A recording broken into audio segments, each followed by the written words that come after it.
Imagine you are drifting alone at the absolute darkest edge of the solar system. The sun, the blazing inferno that gives life to everything you have ever known, is nothing more than a faint, meaningless star lost in an ocean of black. Your ship's thrusters are dead, the fuel tanks bled dry months ago. You are almost 3 billion miles away from home, suspended in a freezing, silent abyss. And then it fills your viewport, a colossal, perfectly spherical giant of the deepest, richest azure blue looming out of the shadows. Gravity, ancient and unfathomably strong, grabs hold of your fragile metal hull. The ship begins to groan as it is pulled relentlessly forward.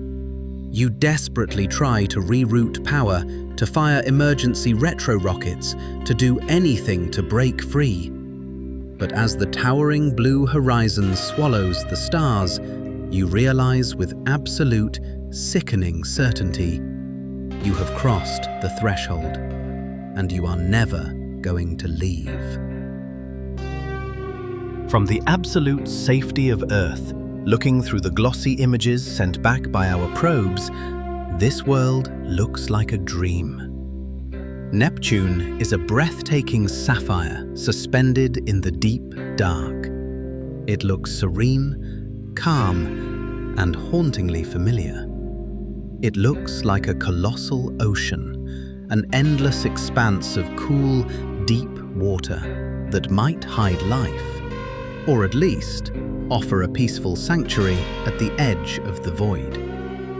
You might even feel a profound sense of awe as you gaze down at those wispy white clouds casting shadows over the blue, thinking you have finally found a quiet, majestic resting place at the end of your journey. But something is wrong. As you plunge closer, the illusion of a peaceful oceanic world violently shatters. That deep, beautiful blue is not water. It is a suffocating, toxic atmosphere composed of hydrogen, helium, and methane gas. The calm, marble-like surface is a lie. You are looking at a hyper-violent, chaotic gas giant. A place where the concept of a surface does not even exist. There is no ground to land on. There is no ocean to float in. There is only an endless, plummeting descent into a hostile, crushing abyss that was designed by nature to annihilate you. But here's the problem. Long before the planet physically crushes you, the sheer, unimaginable isolation of where you are will break your mind. You are so far away from humanity that the distances defy psychological comprehension. When NASA's Voyager 2 spacecraft flew past Neptune in 1989, it had been traveling through the dark for 12 years at tens of thousands of miles per hour. If you were to scream for help over your radio right now, that desperate transmission, traveling at the literal speed of light, would take over 4 hours just to reach Earth. It would take another 4 hours for anyone to reply. But no one is coming. You are stranded in the deepest suburbs of the solar system, surrounded by a terrifying, heavy silence, falling toward an ice giant that does not care that you exist. As you hit the upper atmosphere, the cold strikes first. It is not just freezing, it is a profound, universe-ending lack of heat. The temperature outside your hull plummets to 360 degrees below zero. This is a cold so absolute that it begins to steal the thermal energy directly through the walls of your ship. If the microscopic heaters in your suit were to fail for even a fraction of a second, the blood in your veins would not just turn to ice, your cellular structure would instantly shatter. you would be snapped into a terrifying, eternal rigor mortis. A fragile, frozen statue plummeting through the blue dark. But it gets worse. The silence of space is suddenly obliterated by a deafening, continuous roar. You have entered Neptune's weather system, and you are about to experience the most violent atmosphere in the solar system. The wind here does not just blow, it weaponizes the sky. Neptune is home to supersonic winds that whip around the planet at staggering speeds of up to 1,500 miles per hour. That is faster than a fighter jet. That is faster than the speed of sound. You are tumbling through a chaotic, roaring maelstrom where the very air is breaking the sound barrier. The sheer kinetic force of the atmosphere slamming into your ship feels like you are being repeatedly struck by a freight train. Your hull begins to buckle and warp. The metal groans in agony. If you were exposed to this wind, you wouldn't just be blown away. The sheer aerodynamic pressure would tear the flesh from your bones and scatter your atoms across a storm the size of the Earth. You are trapped in a global, never-ending hurricane, completely at the mercy of a planet that is actively trying to shred you to pieces. And this is where things change, because you are sinking deeper and the blue light is beginning to fade. You fall past the supersonic clouds, plunging hundreds, then thousands of miles into the throat of the giant.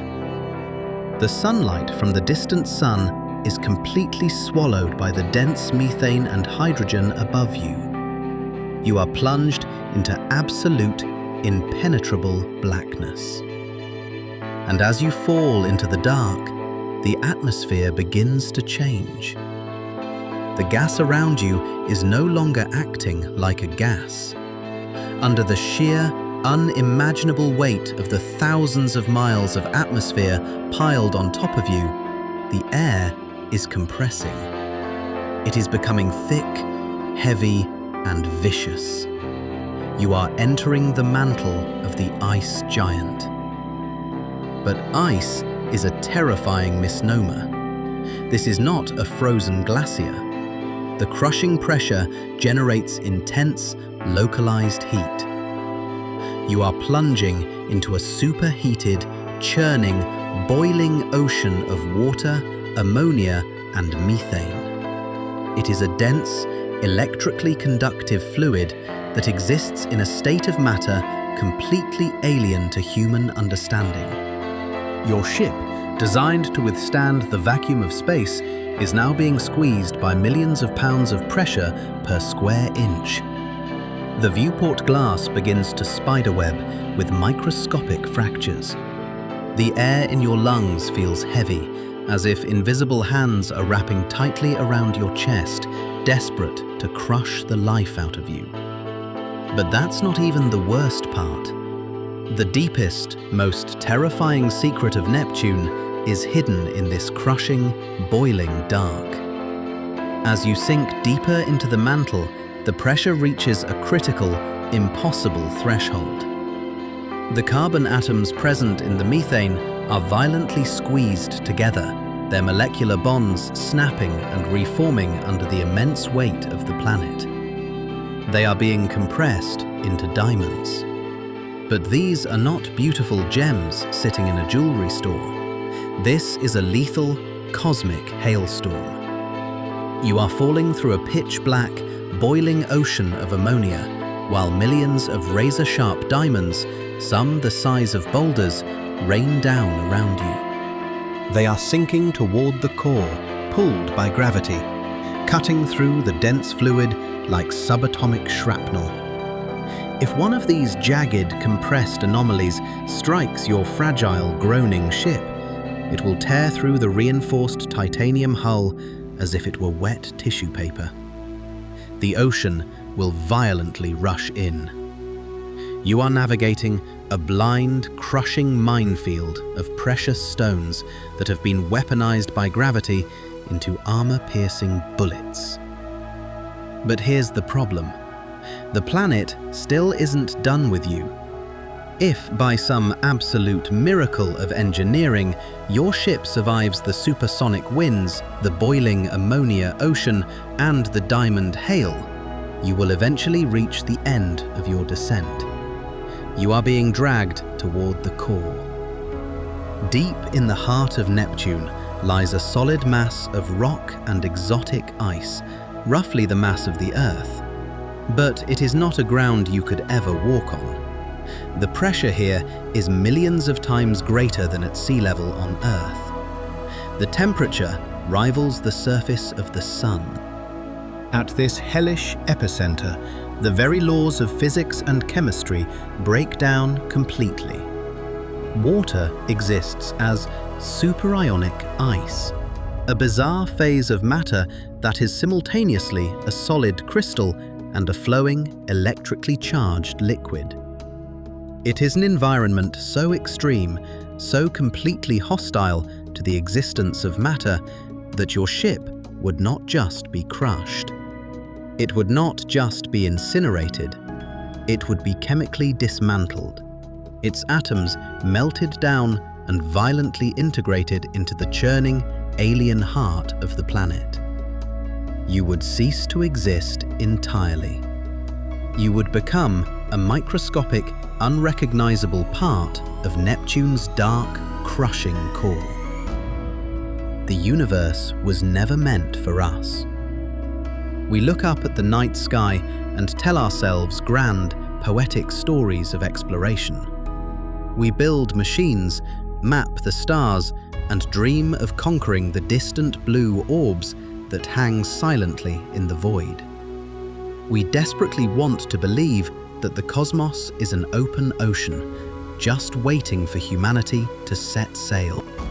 But the infinite does not care about our courage or our curiosity.